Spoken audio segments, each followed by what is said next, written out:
I'm done. So now let's continue. Shall we? Something is happening here.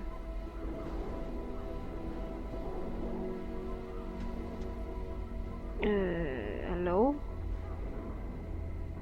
You see a florid, boisterous man. He's shouting and carrying on like there's a war that's about to come through. Like he's got something lodged in his intestines. Like he's too excited about something to talk in a normal tone of voice. Oh, an auction. Maybe we can sell Hannah here. I'd gut you if you had something to gut, Skull. It must be love. It's love, right, boss? I ship you. Absolutely. Like, I'm joking, but I don't think that's love, Martin, unless you're into that hurting yourself? Hurting your feelings? I don't know.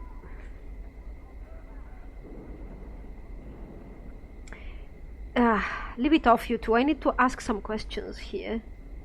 His rapid-fire delivery makes it difficult to understand him. You, sir, you there, you look like you could use something. I'm not quite sure what it is yet, but give me time and I'll have it figured out on the spot. You need rooms? I've got rooms. You need supplies? I've got supplies.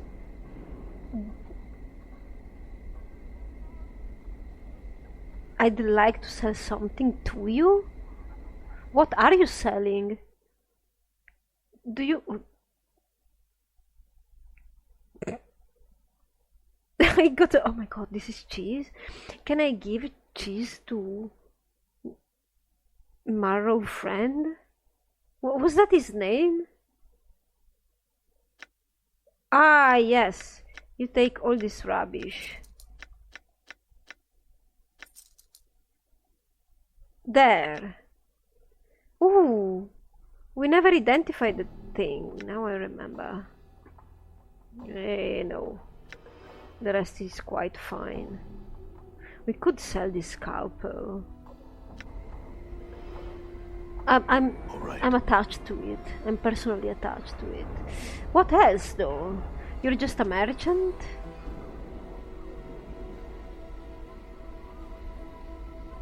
Trading? Then you've chosen the right man to talk to. I buy, sell, I lease rooms. I can get you nearly anything. What do you have? Barter? No, it's the same window. It's not trading. Do you identify? You still cannot identify this? Wait, no. Calm down. You still cannot identify that. Clipped copper charm. Minor copper blessing. +1 to luck. Temporary. This copper piece has been clipped. Most of the copper has been shaved off. No doubt to still keep the appearance it is a coin, and allowing the clipper to use the shaved copper to make another coin. Although many hive dwellers practice this method of making money, when the fated faction practices it, they do so with a frightening sense of purpose, creating charms that reflect their own miserly natures. In order to create these charms, the fated factions seek... Fated? Who are they?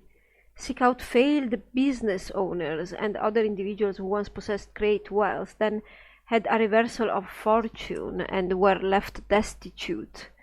These individuals are then given enchanted carving blades and asked to clip a copper for the fated in a tedious day-long ritual which infuses the copper coin with the last traces of their former luck. The ritual and the nature of the individual clipping the copper allows a minor enchantment to seep into the coin and affect the fortune of whoever uses it. Sorry. When the clipped copper charm is flipped into the air, it will spill into a rain of copper pieces and bestow some luck upon the user. Okay. It's like the earring, maybe? Do you have any jobs? I certainly do, friend. I have a little errand for you to run. If you'll take it, I'll net you 50 coins. That's quite some. All you need to do is run this handbill down to the print shop and ask Cofflow pen to print up 100 copies for me. Here, take it. He shoves a crumpled piece of paper into your hands. Thanks. Updated my journal.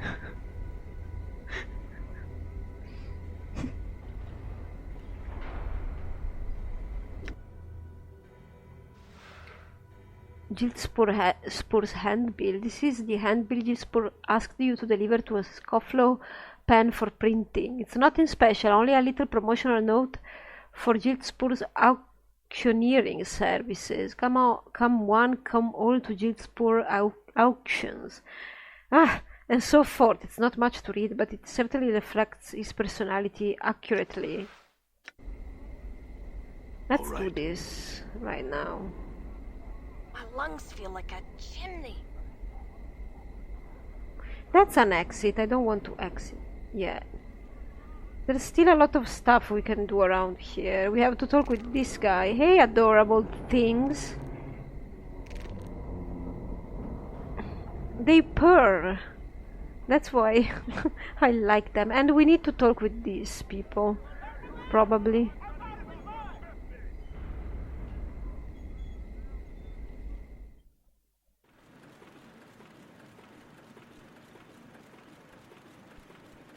Okay. Lots of running around here. Questions? Giltspur asked me to deliver a handbill to you so you can print up 100 copies. He takes the handbill from you, looks it over and says, I'll have it for him later, go tell him. He turns back to his desk. Done. Okay. I'm gone. Okay, let's start with Trist here. You see a young woman who is trying to get your attention. She's wearing shoddy clothes, but her demeanor is one of elegance, unlike that of the people who surround her. Upon closer inspection, you notice that her skin is clean and smooth, lacking the yellow tint of the inhabitants of this world. She notices you approach and smiles at you. Greetings. I thank the powers that you noticed me. I am in need of the services of a mercenary. She pauses and examines you more carefully. If appearances are any indication, you would seem to be such an individual. Well, appearances can be deceptive. A look of concern crosses her face. Yes, Cutter, forgive me. I do not mean to offend you. I am in a situation of, well, desperation. I have exhausted all resources available to me in order to remedy my situation, but... So what do you want? She nods to you. The heart of the matter is that I am to be sold into slavery for a crime I did not commit. I am in need of a champion, someone who will help me prove my innocence and free me from this fate. She pauses and looks at you expectantly. So, yep. She thinks for a moment. This is long in the telling, Cutter. Please bear with me. She sighs as she begins her tale. My husband died recently and left me his business. I am not business-oriented, so I decided to sell. Not long afterward, I was contacted by a lender saying a loan on the business had not been paid. She pauses to gather her thoughts. I examined all the documents my husband kept and found that there had indeed been a loan taken, but it had just recently been paid in full. I explained this to the lender, and a few days later he asked for a copy of the document. It was nowhere to be found. She looks concerned and pauses to think. Was your house broken into? Well, when I could not prove that the loan was paid, the lender took me before the court. My monies were taken and applied to the balance owed. Since it did not pay off the loan, I am to be sold on the block to try and recover the remaining amount due. She gives you a forlorn look. Why sell you into slavery? Well, that's forced labor, I suppose. Which is sometimes... It's a good punishment. I mean, it would be if people owe money.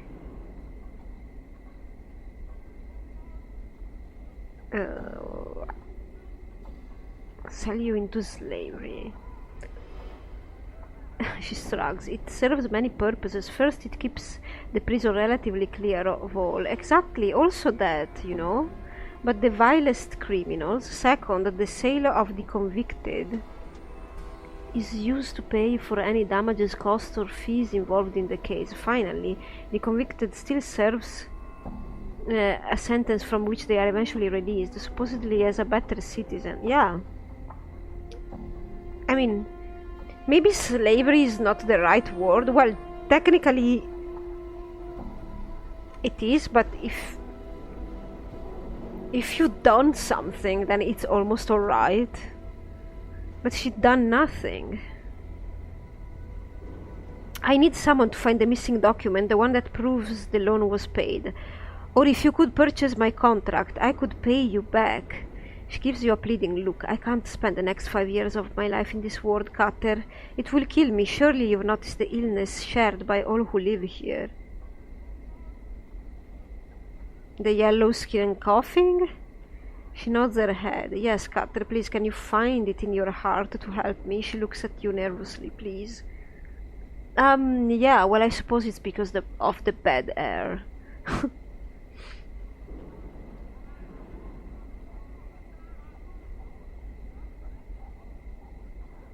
I don't want to purchase you. I want to find your documents and see if you're telling the truth. If the documents are genuine, then everything is alright, but I'm not gonna buy you on your own good word. Do you have something to give me? She stares at you blankly for some time, then a look of concern crosses her face. I have nothing to give you, Cutter. I have lost everything. She appears desperate now. Please don't leave me to this fate.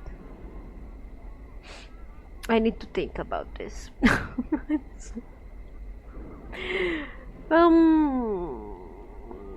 But what about more questions?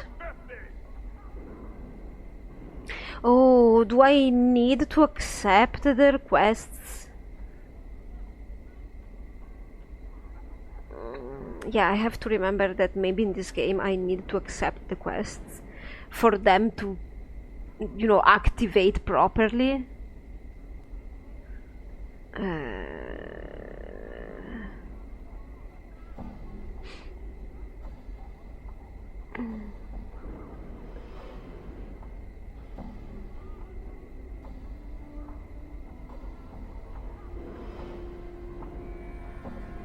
Updated my journal.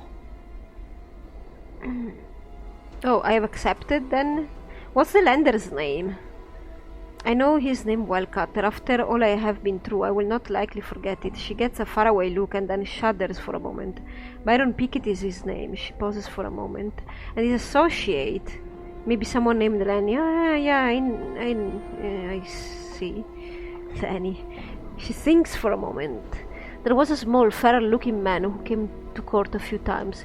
He would sit behind Pickett and whisper to him occasionally. She pauses and looks lost in thought. Go on. She frowns. I remember him because he always seemed to be uncomfortable in his clothes. He would pick at them as if they were new, as if he were not used to wearing them. She pauses again.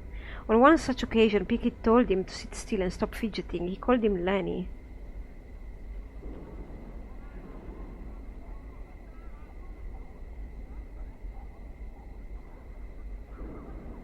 Do you think the loan document could have been stolen?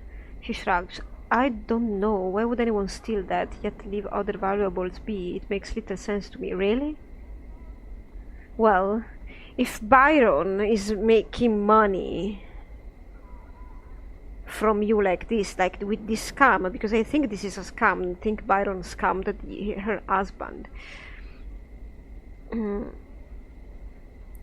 He would be interested in taking that document. Well, maybe the lender stole the document so that she'd pay for the loan twice. She looks at you in shock. That is a terrible thought. Always think the worst, lady. She hesitates and then begins to tap her chin with a finger as she thinks. But also a most ingenious one, Cutter. This Byron Pickett does strike me as a knight of the post. Yeah, a thief.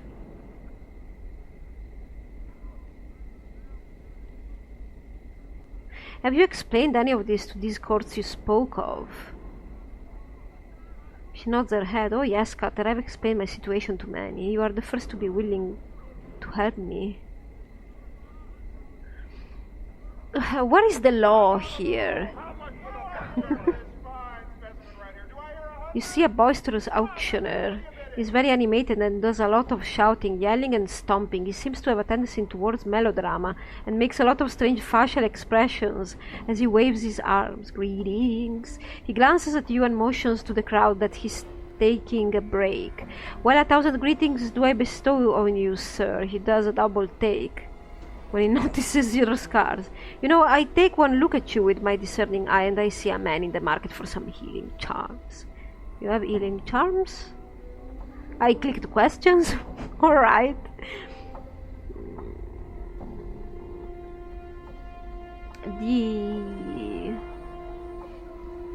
Who are you? Darren's the name, friend. Can it be you have not heard of me? I'm wounded. Verily I am.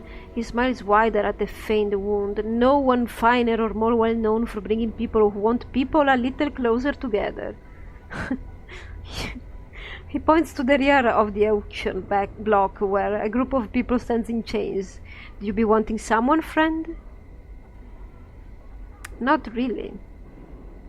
He shakes his head. No, sir, these are indentured servants. Ah, yeah, maybe indentured servant. That's the right word, not slaves. For the most part, they are guilty of minor crimes. The proceeds from their sale go toward paying their debt to the city. After their term of servitude, they will be free citizens once again. It's like community service. Is that how it is called? Community service? Right? Is that it?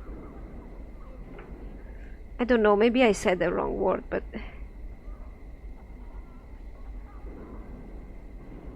Whatever, I don't really care. He gives you a bright smile. I don't concern myself with such thoughts. My task is to sell their contracts as given by the courts of sigil. He lowers his voice as he leans in closer and collect a percentage for my efforts. You understand, he straightens. What kind of crimes did they commit? He shrugs his shoulder in an exaggerated way. I don't know for certain, but I would guess theft, assault, or not being able to pay their debts. Those are the most common transgressions. That's a good way to solve things. Kinda. What else? I don't really want to know any more about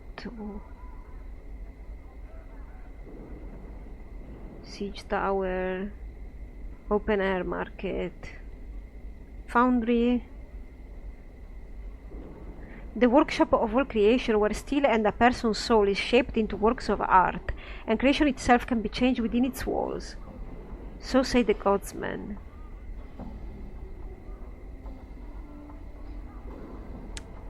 A noble faction, yeah. If they simply learn enough during their lifetimes, that they grow, develop and become better spirits. Can you think of a nobler faction? Like the faction of the law? I'm a little bit obsessed with... What about Trist? He frowns for a moment, then shrugs. Very well, sir. What about Trist? She says she does not belong on the block.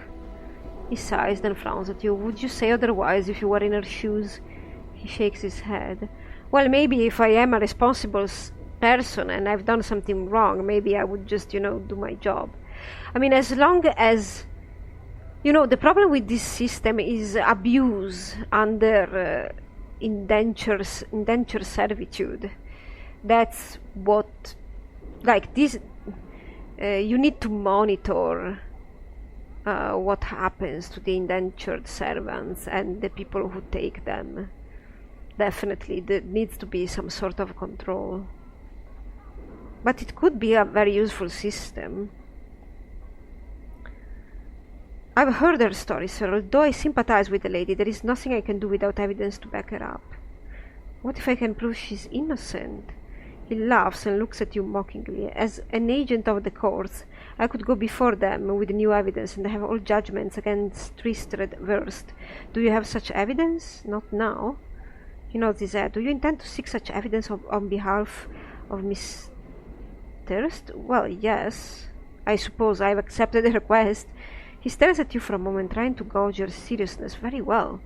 I will not auction Trist for now, sir. Good luck in your endeavor. Now, leave me be and get to it. But then everything I know I have to give to Corvus, right? Not to him. Updated my journal. Oh, you have a name. Hey, stop. You mean the man has rough leathery skin with a pale yellow cast and gaunt features. His face is angular, his nose is small and highly placed, and his ears taper to points. Tracery of tattoos and scars cover his body. He is dressed in strange, gaudy leathers that look more ornamental than combat-ready. His eyes are like two small black stones, and they track you as you approach before you reach him. Dakon pauses. I would caution you against speaking to this Githyanki. Why? I know... Updated my journal. Oh, Gitzerai. It's different from Githyanki. Oh, okay. Oh, I read the magic word. Githyanki and Gitzerai were once of common stock. We were slaves and food for the Illithids, mind flayers who devoured our lives in order to succor their own.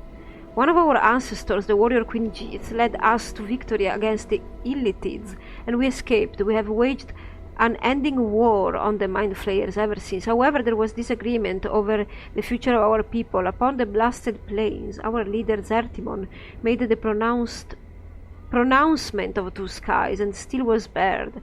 One race became two. It is a rift that cannot be crossed peacefully.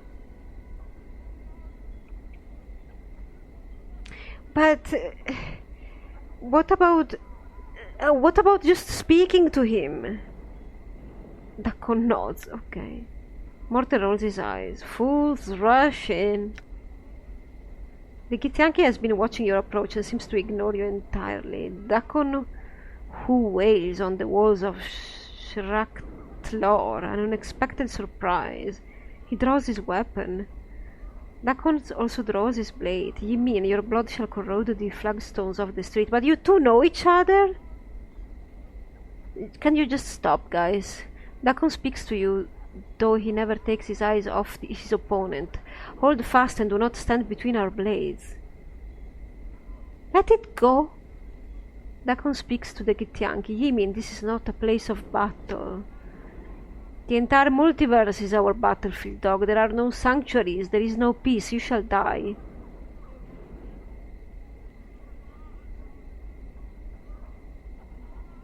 We are in neutral ground here, what the hell are you doing? I don't think we could lose him. I think we have to kill him.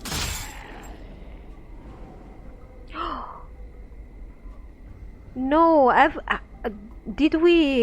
we now enemies with all the Githyanki?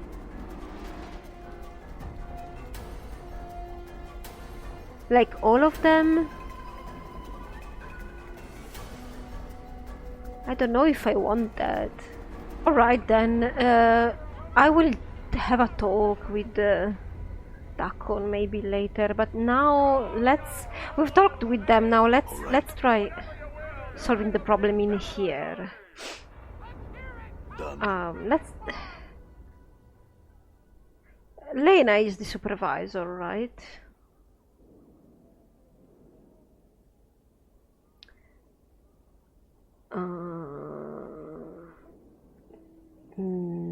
No.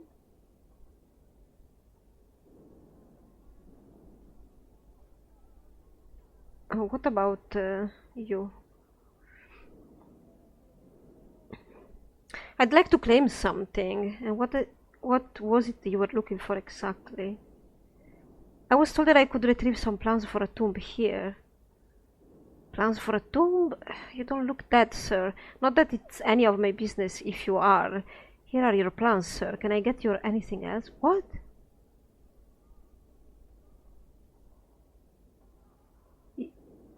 You just gave them to me?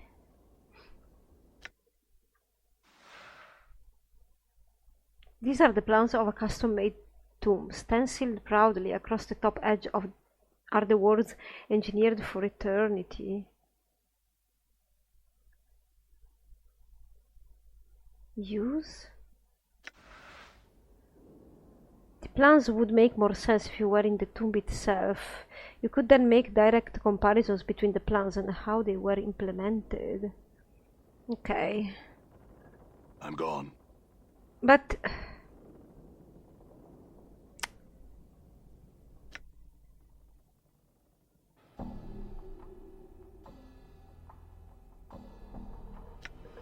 weren't we supposed to do something for the... All right. Oh, poor Emin.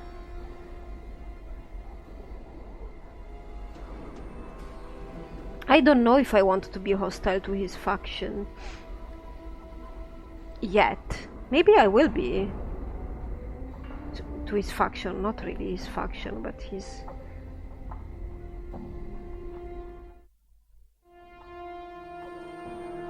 Hamris? Good day again, Cutter. Did you get the plans you were looking for? Yes, I've dealt with the situation at the warehouse and got the tomb plans. How have I dealt with the situation at the warehouse?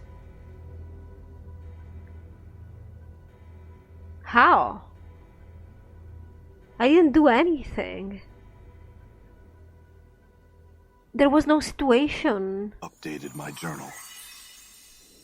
He smiles and nods. Well done, Cutter. As I said, you may keep whatever you recovered from the warehouse as your reward. Thank you for your help.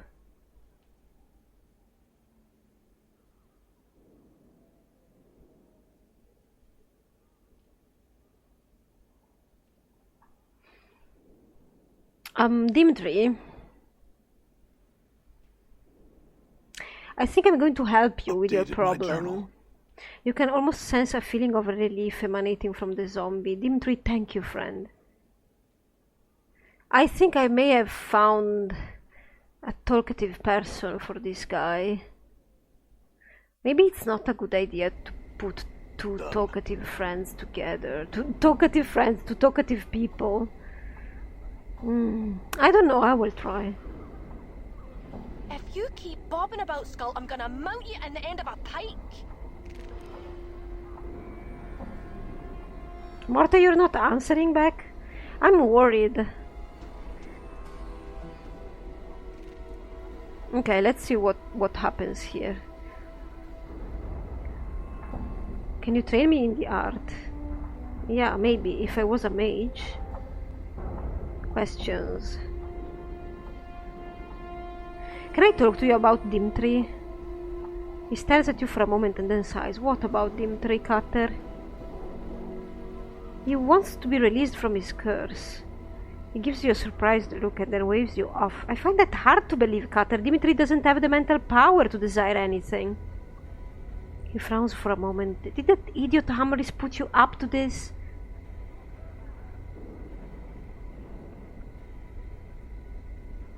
Think about it, Sebastian. Hamris doesn't know Dimitri is a zombie, let alone who created him, right? He sighs and seems to be deep in thought. Yes, you're right. Of course Hamris could not have sent you. I guess poor Dimitri is more aware than I intended. A pox on me for my stupidity. So will you release him? He looks at you for a moment with conflicting emotions crossing his face. He sighs and throws his arms up in exasperation. I cannot, sorry. He gives you a pleading look. I want to mind you, but I cannot. I fulfilled a contract by creating Dimitri, and I cannot break it, right or wrong. I am a man of my word. My reputation demands it.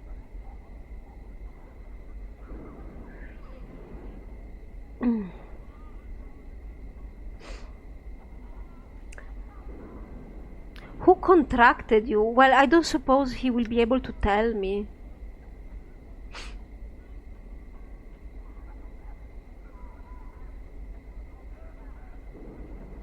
He smiles at you. I am magically bound not to reveal such information, Cutter, of course. That is why people come to me. Could I release him? That would be difficult. He turns and begins to look through a nearby box.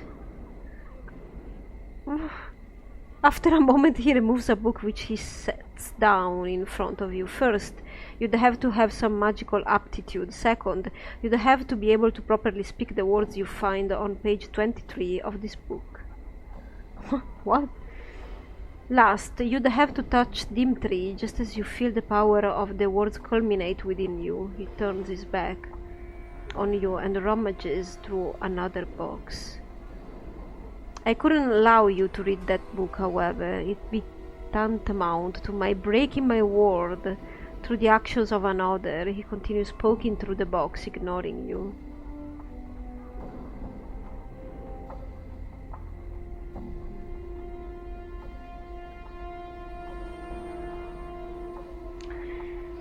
Why did I not read the book?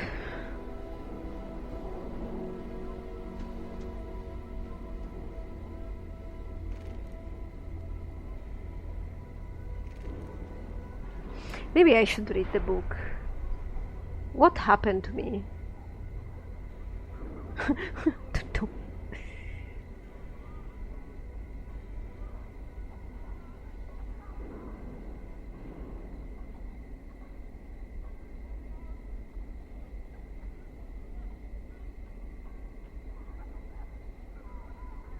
Updated my journal.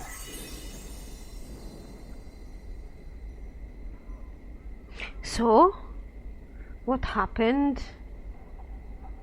I must be a mage to do this. I'm gone. My lungs feel like a chimney. Shall we go talk with Lenny?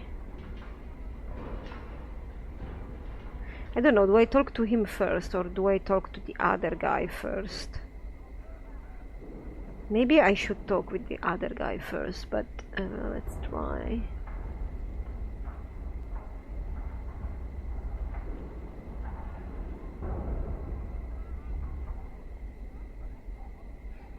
He laughs at you. I ain't no doubt. You best push off before I have to bleed you. What if I told you Byron Pickett sent me? He stops smiling and examines you for a while. His eyes linger on your scars and he swallows slightly. After a moment, a frown settles on his face and he appears to be nervous. Pickett sent you? Why? Questions? What questions? You notice he looks rather tense. I can learn deceiving? What can you tell me about this word? There's nothing really. What can you tell me about the hive? Maybe he has some secrets. No. Clerk's ward. Clerks, and more clerks. If you want to push some papers around or have papers pushed at you, it's the place to go. Nothing else to say about it.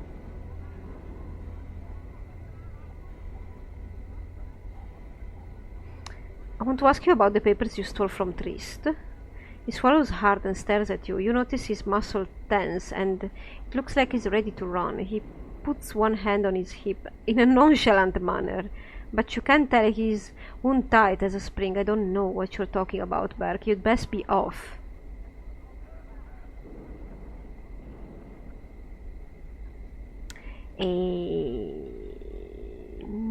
You know what I'm talking about, Lenny. Byron, I had you steal some papers from Trist. I'm here to collect them.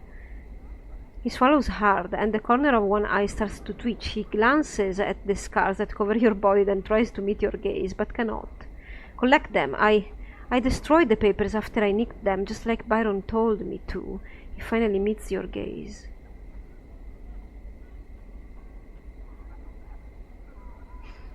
Really? Then why are you so nervous, Lenny? Let me guess. Byron thinks you destroyed the papers, but maybe you didn't. Maybe you kept them. A little blackmail material, perhaps. He stares at you for just a moment and suddenly turns to run. Oh no, we will not be able to grab him.